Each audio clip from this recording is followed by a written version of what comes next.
भारत ने नया political map जारी किया, अमित शाह की होम मिनिस्ट्री ने, और उसके बाद पाकिस्तान परेशान हो गया। लेकिन अब नेपाल ने भी आपत्ति जताई है, और नेपाल ने जो आपत्ति जताई है उसकी वजह है काला पानी।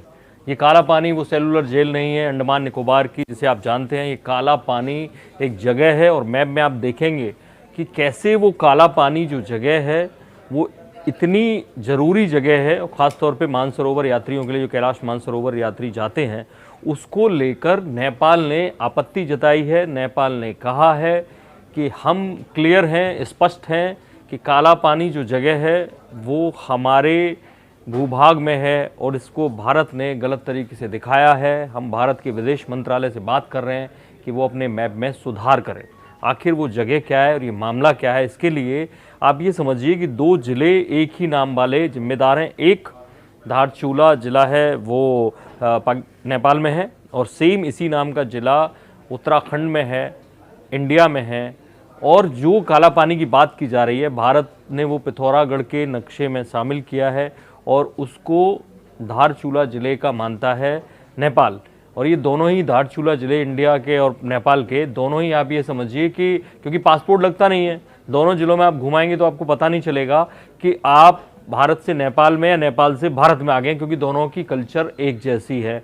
अब नेपाल ने जो आपत्ति जताई है वो काला पानी पर, पहले उसके बारे में जान लीजिए। अगर आप कैलाश मानसरोवर यात्रा पे गए होंगे तो आपको एक एडवाइजरी मिलती है विदेश मंत्रालय की तरफ से कि आपका ट्रैकिंग कैंप कहाँ होगा, आपको कहाँ कहाँ हॉल्ट लेना होगा। तो काला पानी एक बेस कैंप है आईटीबीपी का, आप वहाँ से, अब मैंने कहा कि इसमें चाइनीज़ एंगल है, क्योंकि नेपाल ने जो आपत्ति जताई 3 दिन बाद, उसमें कहीं ना कहीं चाइना की साजिश साफ नज़र आ रही है। और वो इसलिए क्योंकि जो काला पानी जगह, अगर आप नक्शे में देखेंगे तो एक तरफ इंडिया, नेपाल, और वहीं से तिब्बत, यानी तिब्बत चाइना के अंडर में है, और वहाँ से ये शुरू हो जाता है खेल कि तिब्बत की सीमा वहीं पर लगती है।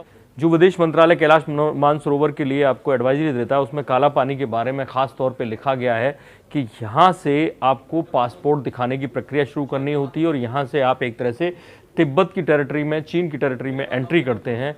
और यहाँ पे आईटीबीपी का बेस कैंप है। एक हाइडल प्रोजेक्ट आईटीबीपी ने लगाया, Indo Tibet police force, Bharat का ये एक तरह से सीआरपीएफ जैसा ही अर्धसैनिक बल है, और वहाँ पर ये सुरक्षा भी देता है।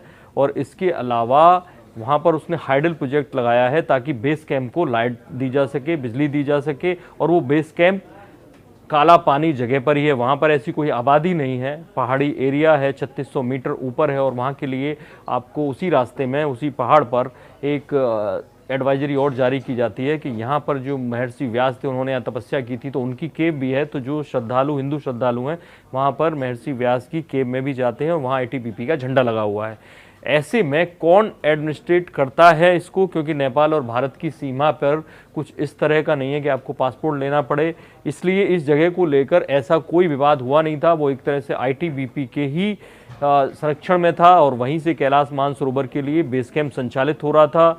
और इसको लेकर अब नेपाल का सवाल उठाना, इसको लेकर भारत क्योंकि कोई सख्त रवैया नहीं लेना चाहता, समझने की कोशिश कर रहा है क्या चाइना ने इसको कहीं ना कहीं इस्तेमाल किया है, इस भारतीय मैप को, कि वो नेपाल को भड़का सके भारत के खिलाफ। और ऐसे में अभी भारत की तरफ से कोई ऑफिशियल वर्जन नहीं आया है, वो इसको स्टडी कर रहे हैं कि क्या काला पानी कल को भारत और नेपाल के रिश्तों में खटास ला सकता है। वो भी तब जबकि वहाँ से तिब्बत का बॉर्डर लगता है, चीन का बॉर्डर लगता है, और चीन ने अभी तक कोई ऑफिशियल आपत्ति अक्साई चीन को लेकर नहीं जताई है, जो ऑलरेडी पहले से भी मैप में शामिल था, इस बार भी शामिल है। पाकिस्तान ने जरूर मीरपुर और मुजफ्फराबाद को लेकर आपत्ति जताई है, लेकिन चीन ने एक तरह से नेपाल के कंधे पर रखकर गन चलाई है, ऐसा साफ लगता है। इस बारे में और कोई अपडेट आएगा आपको जरूर बताएंगे। देखते रहिए इंडिया न्यूज़, सब्सक्राइब करें इन खबर। थैंक यू, नमस्कार। इन खबर चैनल को सब्सक्राइब करें और बेल आइकन दबाना ना भूलें।